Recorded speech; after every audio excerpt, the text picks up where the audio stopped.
Hey folks, it's Jang here from jangbricks.com with a review of a fairly large LEGO Star Wars set. This is set number 75021, a Republic Gunship, the summer 2013 version of a Republic Gunship.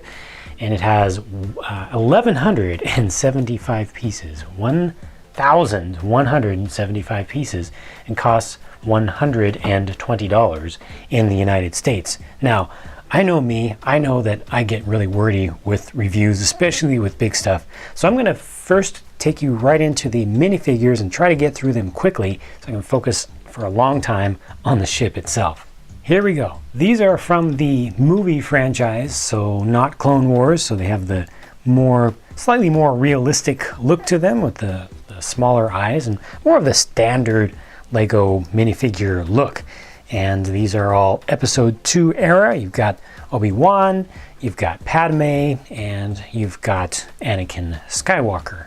And all of these have two faces to them, so I'll show you the second face once we get around to the back. I think the most interesting looking of these is the Padme figure. It went a little bit more realistic than LEGO even normally does. And you can see that she has the battle damaged Episode 2 arena escape outfit on. Obi-Wan actually looks pretty interesting too on this one. I think that, again, a little bit on the more realistic side than normal. Let's take a look at these from the back. And you can see relatively mundane prints on all of them. Again, the most interesting thing here is just got the scratches with the scars across for Padme. Now let's check out the alternate faces. All three of these are kind of the more serious faces. And there's what they look like from the front. Next up, clones and droids. This is a clone trooper captain. You can tell by the red markings. This one's a pilot. You can tell from the torso. And then they give you a couple of the pretty awesome super battle droids. See what they look like. The clones, both of them have the angry clone face. Not that you're going to see their faces very much. Very large, heavy, long-range weapon here, and just a little pistol in the hand of the pilot, because he's not supposed to do much combat directly other than with whatever ship that he happens to be piloting. They also give you a small little speeder, which I will show you later on, actually gets attached to the gunship. It's a cool small little thing. Looks like you can kind of steer it a little bit by just angling this back and forth, though when you put a minifigure in there, it's not actually going to work out quite perfectly that way. They put a old style backpack on the back to give it a little kind of a satchel there. It's small, but very effective. Looks like what it's supposed to be. I like it. All right. The gunship. This is a big deal. A big deal, literally. Look at the size of the minifigs compared to this thing. That's much more massive than I expected it to be. I haven't had one of the previous versions, and I just didn't realize they were so big. The gunship itself in Star Wars lore has become pretty big too, which is really interesting. It has become iconic. It has become very recognizable as a Star Wars thing. I think it's the first one that has achieved this level of notoriety and recognizability since the original movies. So since I was a kid, and there's something special about that. I think maybe part of the reason that he was able to become so recognizable is the fact that it's also based on a very recognizable and iconic real life gunship, the great Mi-24 Hind gunship of the Soviet era, well known from Rambo movie and quite a lot of other stuff throughout the 80s and still flown today.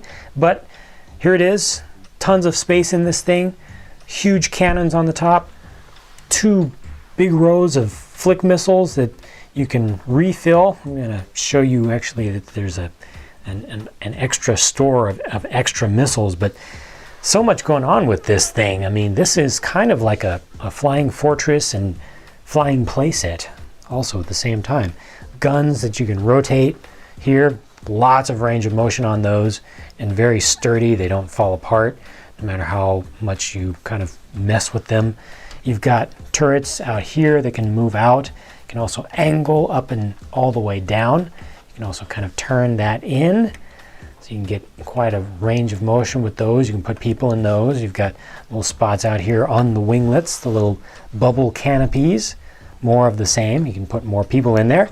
And they're doing, again, what they've done with a number of sets recently, and I like where they're going with this.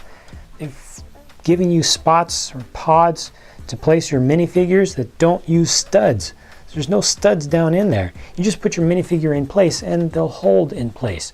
So you don't have to worry about pulling them off at the hips when you take them off. It's no sweat to put them in and take them out. I'll show you exactly how easy that is, because this is important to me for playability, being able to just put a guy or a gal into a place, lock them in, and go, rather than having to kind of futz with the specifics of Lego studs. Not a lot of stickers used with this thing. There are some. You can see that's actually a sticker, large sticker there, but not too many. Also detail in the little pods.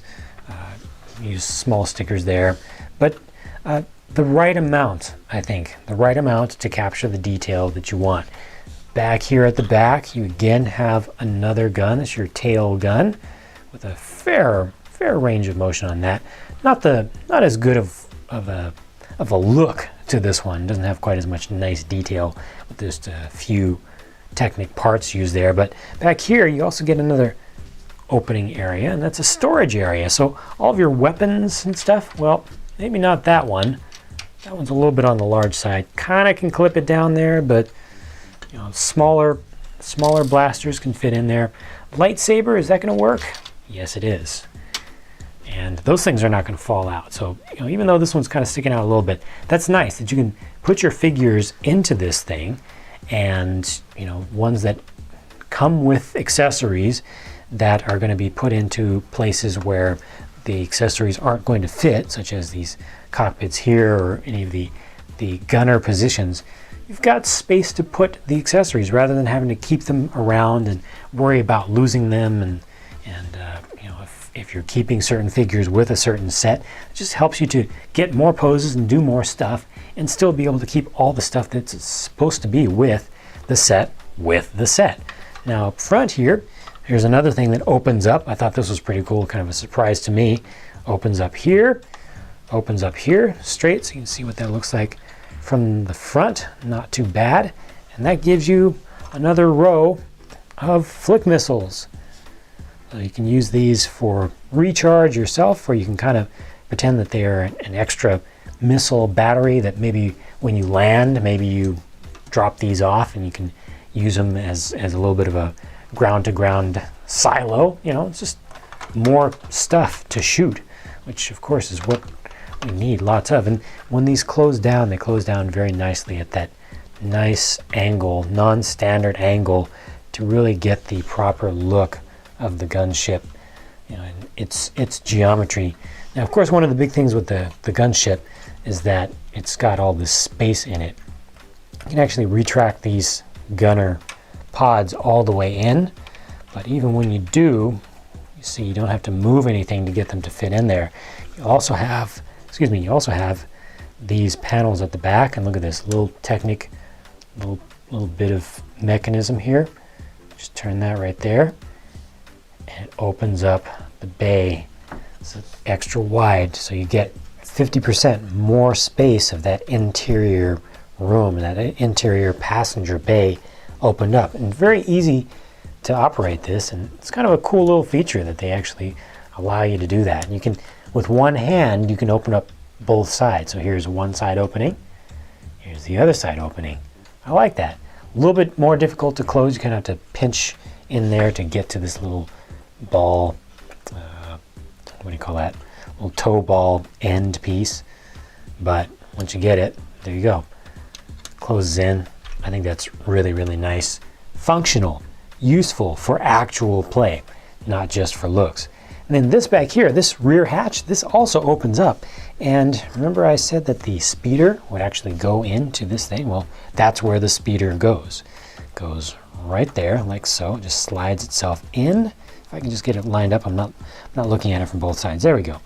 Slides into like a little track, and then it stops on its own, right at the back, right where it needs to be. And this whole thing folds up, holds it in securely. That is not going to fall out. It's not going to go into kind of a weird sort of place where it's going to get stuck. Whenever you want to access this, open this up, and it almost slides out on its own. You probably want to load up your figure. Well, you don't have to do that, but you could load up your figure from the inside. You can kind of access this there, or just leave one loaded up, or just open it up this far, load your figure in, and then off it goes. That's pretty cool. I like that. Very convenient, and just fits right in there. Looks good. Good playability, good appearance. This is just a good set. I am intentionally extra critical of sets that are large and expensive, especially ones that are expensive. Things that are large, I expect to work well with multiple kids playing, and at least with lots of minifigures being used, whether you have to add your own or it actually comes with minifigures. This one comes with a good number of minifigures. You can see you can station them in all kinds of places, so that's a good start. But it also has the space to place them and things that you can do with them. Your gunner seat's good. Cockpit, that's kind of normal. You got 2 seats there, but you don't really do a lot there. You can pretend one is a gunner and operating, a couple of these or something, but it's better to have ones that you can have, actually in something, actually being able to move with something, being able to operate something, and then also being able to carry them.